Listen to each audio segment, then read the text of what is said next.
हमारे जीवन में अक्सर ऐसे क्षण आते हैं जब हम दुविधा में होते हैं और सही समय पर सही निर्णय नहीं ले पाते। ऐसे में श्रीमद् भगवद गीता के श्लोक में मनुष्य जीवन की हर समस्या का हल छिपा है। गीता के 18 अध्याय और 700 गीता श्लोक में कर्म, धर्म, कर्मफल, जन्म, मृत्यु, सत्य, असत्य आदि जीवन से जुड़े प्रश्नों के उत्तर मौजूद हैं।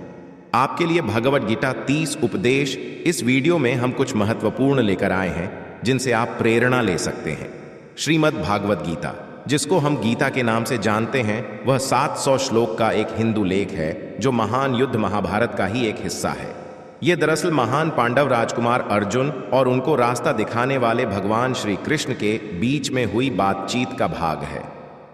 यह संस्कृत भाषा में लिखी गई है महान लेखक व्यास जी के द्वारा। ऐसा कहा जाता है कि भगवद गीता में हमारी जिंदगी से जुड़े सारे सवालों के जवाब हमें मिल जाते हैं।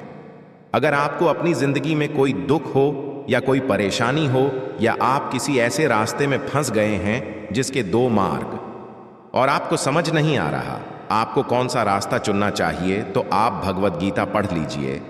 आपको आपकी सारी परेशानियों के जवाब मिल जाएंगे।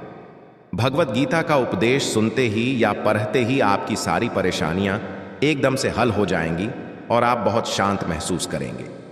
कहते हैं गीता को पढ़ लेने से आपके सारे जन्मों के पाप इसी जन्म में खत्म हो जाते हैं। श्रीमद् भागवत गीता का इतिहास कहते हैं कुरुक्षेत्र की पृष्ठभूमि में 5000 साल पहले भगवान श्री कृष्ण ने अर्जुन को उपदेश दिया था, जो श्रीमद् भगवद गीता के रूप में प्रसिद्ध है। भले ही पुराना है, लेकिन यह आज के दौर में भी आपकी सारी परेशानियों के हल आपको दे सकता है। भगवद गीता आपको एक जीने का ऐसा ढंग सिखाती है जो भरोसे और त्याग पर निर्भर होता है। जब तक आपको किसी चीज पर भरोसा नहीं है, आप उसको हासिल नहीं कर सकते, और जब तक आप प्यार नहीं करेंगे तब तक आपको कुछ हासिल नहीं होगा। भरोसे और त्याग से ही आपको सब कुछ हासिल हो सकता है।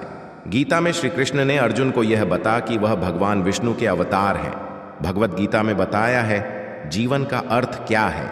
जीवन का अर्थ जानना है तो पहले खुद से पूछो कि तुम्हारा कर्तव्य क्या है। जो तुम्हारा कर्तव्य है उसे अपने पूरे दिल से निभाओ, और तुम्हारा कर्तव्य एक ऐसी चीज होनी चाहिए जो तुम्हें करना बहुत पसंद हो, तभी तुम खुश रह पाओगे और जो तुम्हारे आसपास हैं वह भी खुश रह पाएंगे। सब में मैं हूं, मैं हूं, मैं ही हूं, मैं ही सबकी शुरुआत हूं। मैं शुरू से भी पहले था और सब का खत्म होने के बाद भी रहूंगा। सब मुझ में है और मैं सब में हूं। जो भी तुम देख सकते हो, छू सकते हो, सुन सकते हो या छक सकते हो, वो सब मैं हूं। ये नदियां, पहाड़, सूरज, ग्रहण, चांद, सितारे सब मैंने बनाए हैं। मैंने ही भगवान, राक्षस और शैतान बनाए। मैं सर्वव्यापी हूं। मैं ही ब्रह्मा बन के सब बनाता हूं और रुद्र बन के सब नष्ट कर देता हूं। मैं ये सृष्टि यूं ही बनता और तोड़ता रहूंगा ताकि आत्माओं को मौके मिल सके, जन्म और मृत्यु से मोक्ष पाने को और हमेशा के लिए परमात्मा के साथ रहने को। आत्मा अजन्मी है, इसे कोई मार नहीं सकता।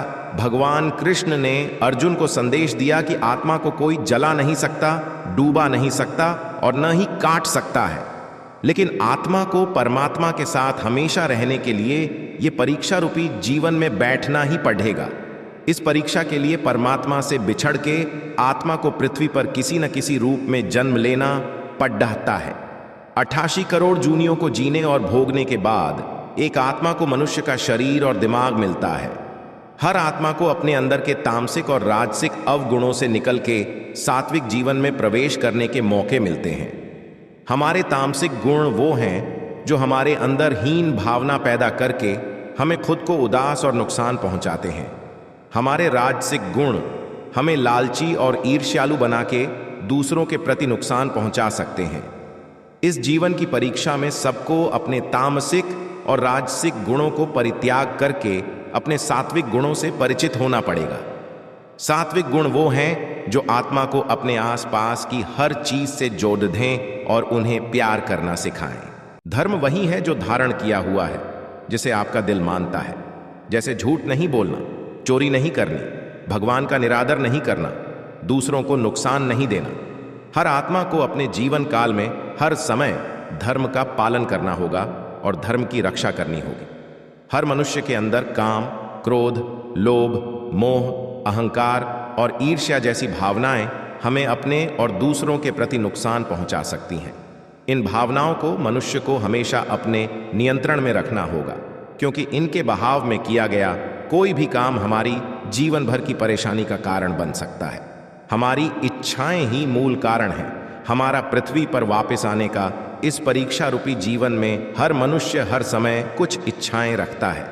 कुछ इच्छाएं एक ही जन्म काल में पूरी हो जाती हैं, तो कुछ अधूरी रह जाती हैं और उनको पूरा करने के लिए आत्मा को फिर से पृथ्वी पर आना पड़ता है। अगर हम कोई भी इच्छा न रखें तो हम इस जीवन और मृत्यु से मुक्त हो सकते हैं।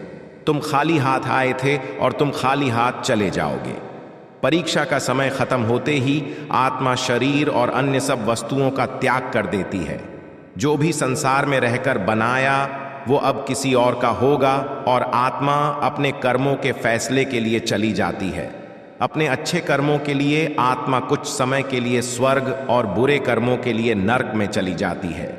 हर जन्म में अपने कई जन्मों के हिसाब से हर आत्मा को कभी अच्छे और कभी बुरे हालातों से जाना पड़ता है। लेकिन जब तक आत्मा परमात्मा के साथ योग को नहीं समझ लेती वो मुक्ति नहीं पा सकती।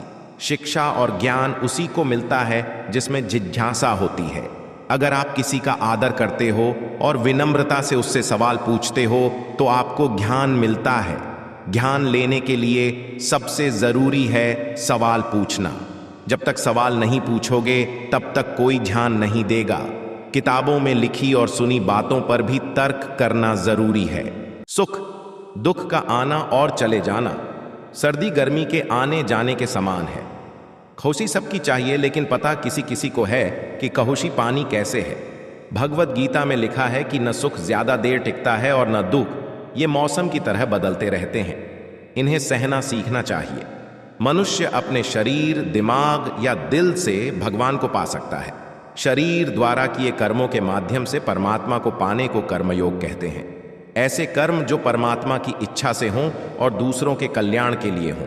जो हुआ वह अच्छे के लिए हुआ है, जो हो रहा है वह भी अच्छे के लिए ही हो रहा है, और जो होगा वह भी अच्छे के लिए ही होगा। इसलिए आप जिस वजह से उदास हैं उसे भूल जाइए। अगर आपका जॉब इंटरव्यू अच्छा नहीं गया या फिर आपकी रिलेशनशिप अच्छी नहीं चल रही तो ये समझिए ऐसा ही होना लिखा है और ये अच्छे के लिए ही है। ये सब कुछ किसी कारण से ही हो रहा है।